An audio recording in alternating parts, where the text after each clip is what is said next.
À Saint-Denis, au nord de la capitale, des bâtiments commencent à sortir de terre. Depuis 4 mois, des milliers d'ouvriers s'activent pour construire le futur village des athlètes, projet phare du plus grand événement sportif de la planète, les Jeux Olympiques.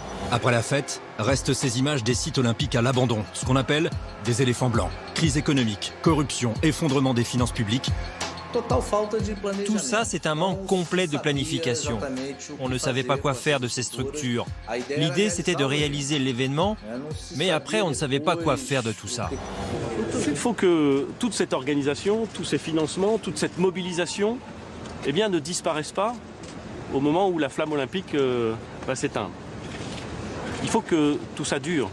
Il faut que notre pays, le Grand Paris, la Seine-Saint-Denis, l'ensemble de ceux qui ont participé à l'organisation, puissent continuer à profiter des Jeux Olympiques. Il faut qu'il reste quelque chose. Libre-échange, le podcast de l'actualité du business international.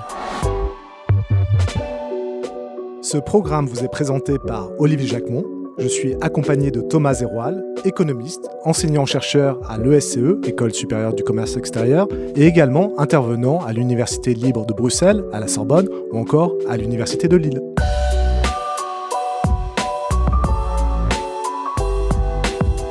Paris 2024. Pour les Jeux Olympiques de Paris, l'impact médiatique serait évalué à 3,5 milliards de téléspectateurs. L'impact économique de ces Jeux varie selon les scénarios entre 5,3 à 10,7 millions d'euros et il serait créateur de 119 000 à 247 000 emplois. Mais comme pour de précédentes éditions, les ambitions des JO ne se résument plus désormais à la seule image de la ville et à ses éventuelles retombées économiques. D'autres objectifs plus durables sont aujourd'hui à considérer pour proposer un dossier convaincant au Comité international olympique. Paris s'est employé sur ces points à convaincre. Et sur ces ambitions, parisiennes mais olympiennes, nous allons débattre dans ce nouvel épisode de Libre-Échange. Nous sommes toujours accompagnés de Thomas Zeroual dans notre studio à Paris et nous avons une nouvelle fois la chance d'avoir un invité pour débattre avec nous. Merci Anthony Diao d'avoir accepté notre invitation. Vous êtes journaliste, spécialisé entre autres dans le judo depuis une quinzaine d'années. Vous avez récemment co-signé une longue enquête sur les violences dans cette discipline, publiée en octobre dernier dans le quotidien Libération, et vous êtes également le co-auteur du documentaire Azad, diffusé sur Canal+. Et vous êtes aussi intervenant à l'École supérieure du commerce extérieur sur le site de Lyon. Donc nous avons les deux écoles représentées, le campus parisien avec Thomas Zeroual, et vous, Anthony, sur Lyon. Bonjour Olivier, bonjour Thomas, bonjour à toutes et tous. Merci pour cette invitation. Je suis ravi de vous accompagner sur ce podcast qui touche à des thématiques qui me sont chères. En effet, outre le circuit international de judo que je fréquente depuis quelques années, j'écris par ailleurs et tout aussi régulièrement sur la thématique des modes doux et des enjeux sociétaux, économiques et environnementaux liés au développement des aménagements cyclables. Alors Anthony, j'ai commencé la présentation de ce numéro par l'impact économique supposé ou espéré des JO de Paris. On le sait, les JO offrent une vitrine incroyable à une ville, à un pays à travers le monde, mais représentent-ils pour autant une activité rentable ? Savons-nous si l'organisation de cet événement coûte davantage qu'il ne rapporte ? D'un point de vue économique, tenter de chiffrer les Jeux, c'est s'exposer au vertige. L'unité de comptage n'est plus l'euro, mais bien le million, voire le milliard d'euros. En juillet dernier, à la veille des Jeux de Tokyo, l'hebdomadaire Courrier International citait ainsi les estimations d'un think tank japonais, plus 57 milliards d'euros pour le PIB nippon entre 2016 et 2019, grâce aux infrastructures telles que les stades ou les hôtels. Une pandémie et un report plus tard, les Jeux se tiennent finalement à huis clos. Le manque à gagner est alors chiffré à 700 millions d'euros, et à cette somme, il faut ajouter 7,7 milliards d'euros qui correspondent au PIB absorbé par les dépenses liées à la mise en place d'un état d'urgence de 6 semaines, 6 semaines étant le temps qu'il a fallu pour la tenue des Jeux Olympiques et Paralympiques. Mais là, Anthony, il s'agissait de circonstances absolument exceptionnelles. D'une certaine manière, la pandémie a presque bon dos. En septembre 2017, 5 jours à peine après l'euphorie de l'attribution des Jeux Olympiques et Paralympiques d'été à Paris, l'économiste Pierre Rondeau publiait une tribune sur le site The Conversation. Il y écrivait alors que, ouvrez les guillemets, les grandes compétitions sportives internationales, quelles qu'elles soient, n'ont pratiquement jamais rapporté d'argent, n'ont jamais été bénéficiaires et n'ont jamais soutenu l'emploi durable, fermez les guillemets. En revanche, toujours selon l'économiste français, 2 facteurs restent plutôt favorables à Paris. 1. La capitale française a déjà 95% des infrastructures sportives nécessaires. Et 2. Surtout, étant la seule ville en lice suite au désistement de Boston, Rome ou Budapest, Paris n'a donc pas eu à surenchérir face à des propositions indécentes et promettre monts et merveilles au CIO pour décrocher la timbale. Alors pour reboucler, Olivier, avec les Jeux de Tokyo, le dépassement de budget n'y a été que de 210%. En effet, 7,3 milliards d'euros avaient été estimés en 2013 et 15,4 milliards d'euros ont été facturés au final, dont 2,1 milliards d'euros liés au seul report d'un an de l'événement. Nous sommes là très loin des 55 milliards d'euros qu'ont coûté les Jeux d'hiver de Sochi en 2014 et les 41 milliards des Jeux d'été de Pékin en 2008, ainsi que de la douloureuse qu'ont eu à honorer pendant des années les contribuables canadiens et grecs au lendemain des très coûteux Jeux d'été de 1976 et de 2004. Donc pour répondre aux questions de départ, les Jeux représentent-ils une activité rentable ? Non. Et leur organisation coûte-t-elle davantage qu'elle ne rapporte ? Économiquement et à brève échéance, la réponse est clairement non. Mais en matière de Jeux olympiques, tout est-il seulement affaire d'économie et de brève échéance ? Oui, justement, si on regarde du côté de l'aspect social qui a été longtemps négligé, est-ce qu'il y a une évolution sur les objectifs et les pratiques des JO ? Alors Olivier, il y a plusieurs façons d'entendre le terme social. La construction des stades pour la prochaine Coupe du Monde de football au Qatar a par exemple fait couler beaucoup d'encre quant aux dommages collatéraux induits en matière de droit du travail et même de conditions de vie des milliers d'ouvriers mobilisés. Un article paru il y a quelques jours sur le site sofoot.com rappelait que le nombre de travailleurs migrants au Qatar est passé par exemple de 1,2 million en 2010 à 2,2 millions en 2022 pour une population locale estimée à 300 000 habitants. Ces travailleurs maltraités représentent donc 80% de la population de ce pays. Or, c'est aujourd'hui que ça se joue, car une fois la compétition terminée, tout le monde passera à autre chose, mais les travailleurs, eux, seront toujours là et toujours aussi vulnérables. Parmi les choses à retenir de ces Jeux olympiques et paralympiques, il y a plusieurs choses. C'est la première fois qu'une ville accueille 2 fois les Jeux paralympiques. En effet, les Jeux paralympiques ont été créés en 1960, mais ils n'ont pas été organisés dans la même ville entre 1968 et 1984. Et Tokyo, c'était 1964. 80% des stations de métro publiques sont désormais équipées de marchepieds pour les personnes à mobilité réduite et 95,9% sont désormais équipées d'ascenseurs. Toujours à Tokyo, 1 million d'élèves répartis dans les 2300 écoles publiques de la capitale nippone ont été sensibilisés à la question du handicap en amont des Jeux olympiques et paralympiques.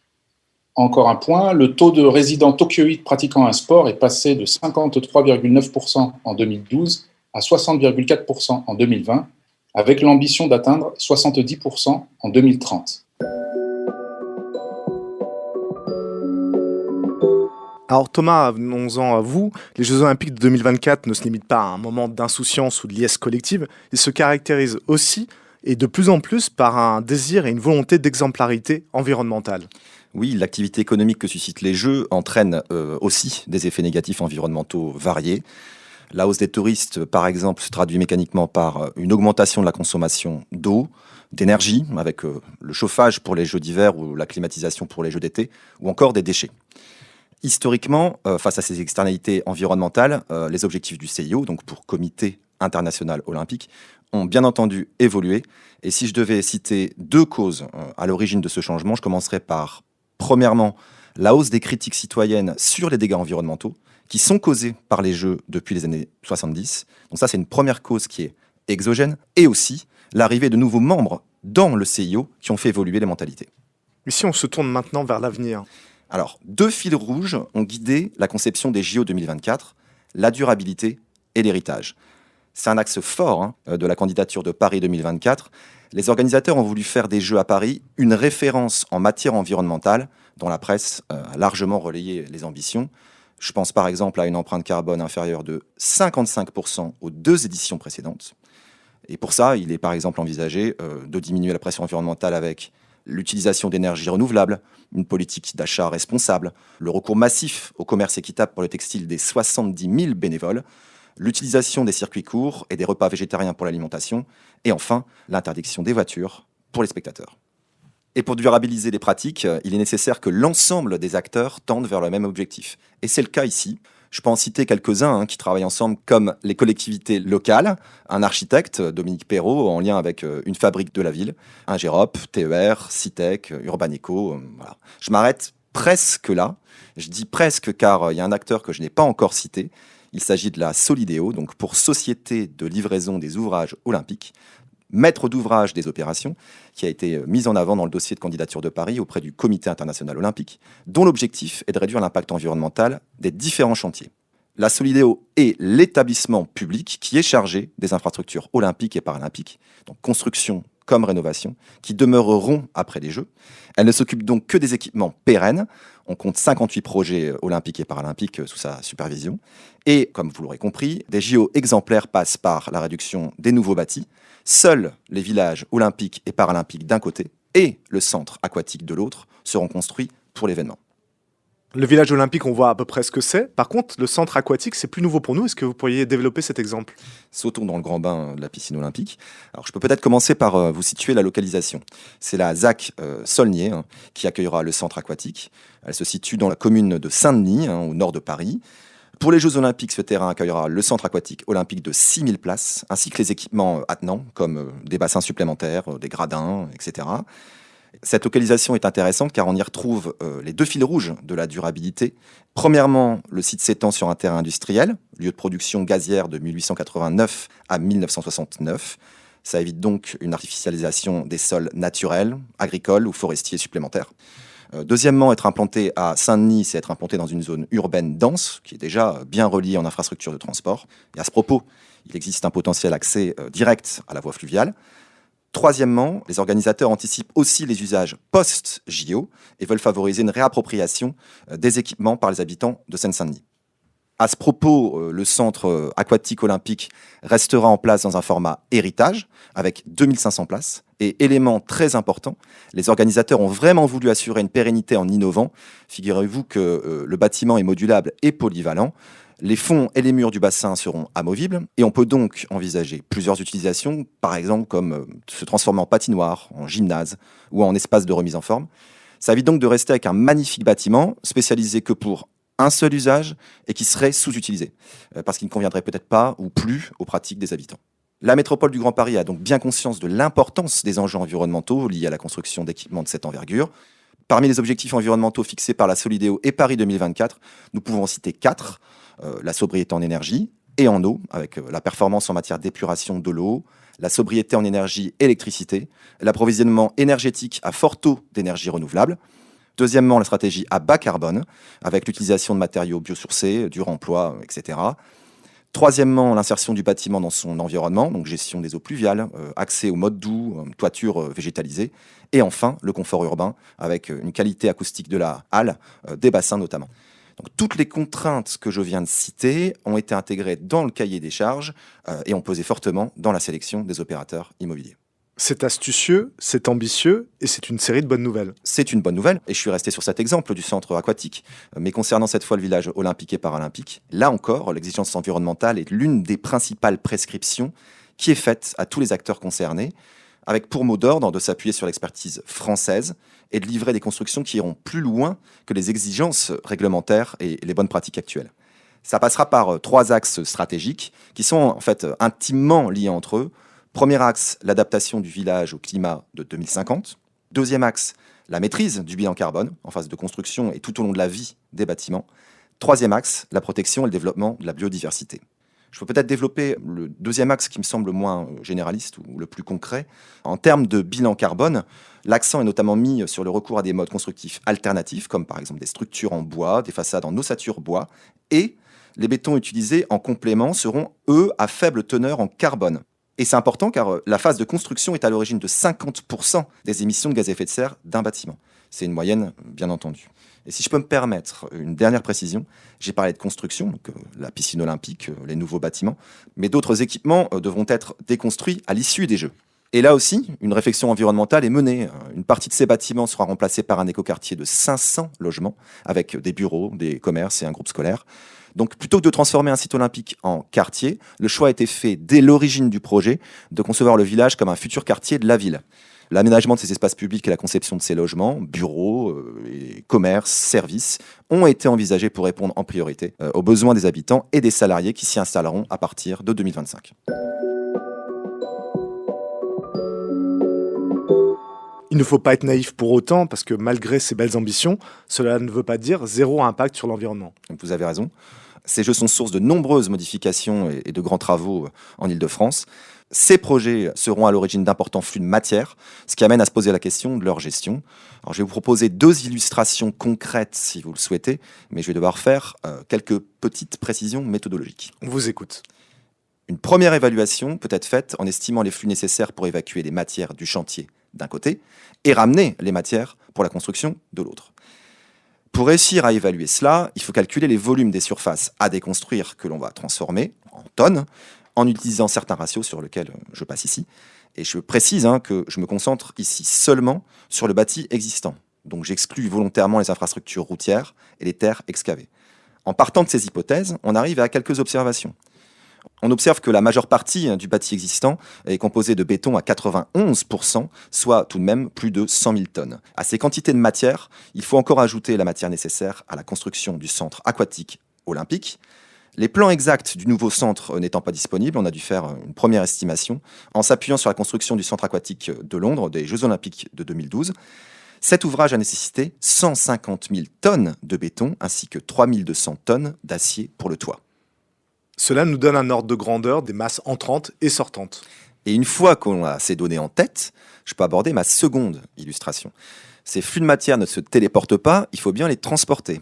Or, les transports causent des impacts environnementaux importants, principalement en pollution de l'air avec des émissions de gaz à effet de serre. Il faut bien comprendre qu'une région dense comme l'Île-de-France est structurellement déficitaire et doit importer une part importante de ces matériaux de construction. Cette importation représente 47% des besoins en granulats en 2015, soit 13 millions de tonnes. Et évidemment, les modes de transport varient selon la provenance des matériaux. Par exemple, les roches alluvionnaires provenant de Normandie ou de Picardie sont largement acheminées par le fleuve dans un rayon approximatif de 120 km.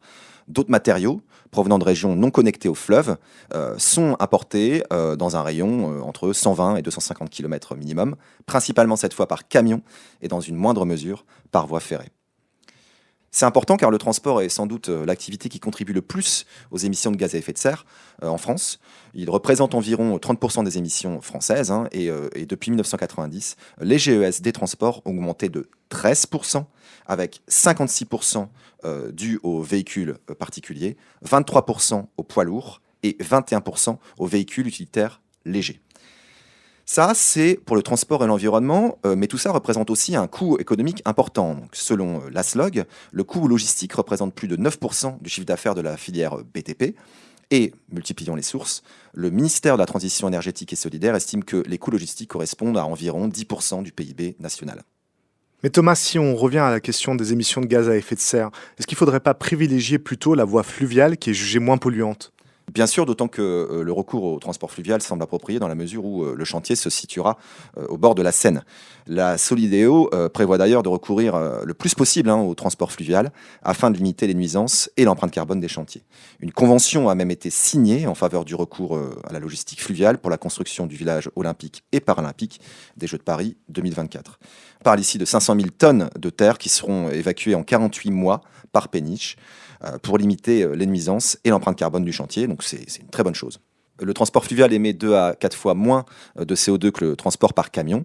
Ces émissions se situent entre 21 et 44 grammes de CO2 par tonne transportée et par kilomètre, contre 79 grammes de CO2 pour le routier. Donc, transporter les matériaux par des modes alternatifs comme le fluvial représente un enjeu qui est central. Tout ceci va donc dans le bon sens. Le problème, ou l'enjeu, pour être un peu moins pessimiste, est qu'une fois encore, il faut considérer les flux entrants et les flux sortants.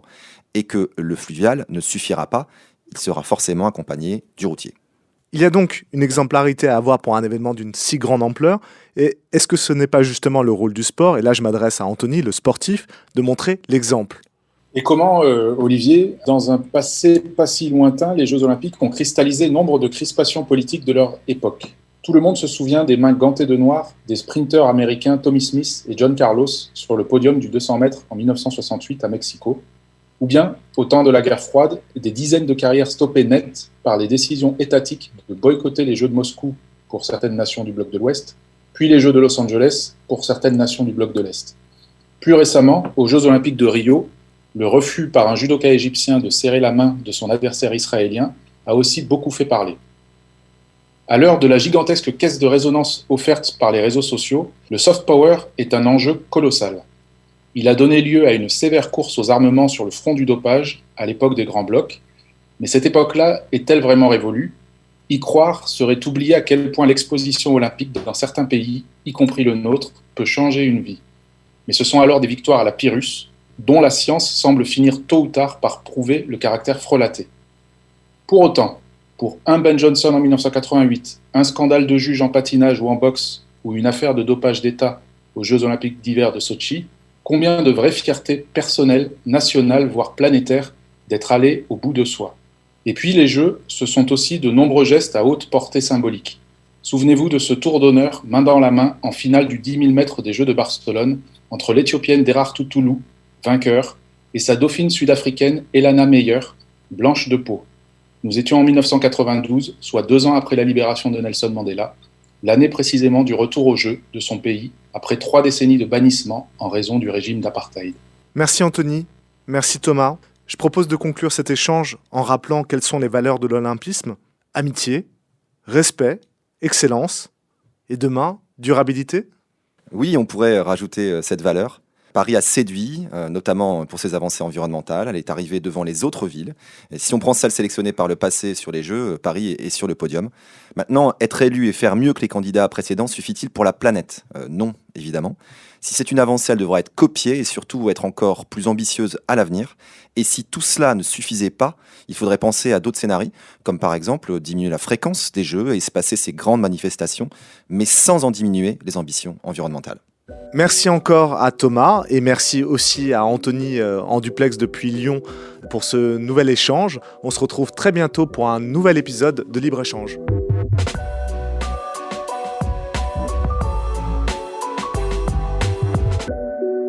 Ce podcast vous a été proposé par le SCE, la Grande École du Commerce Extérieur.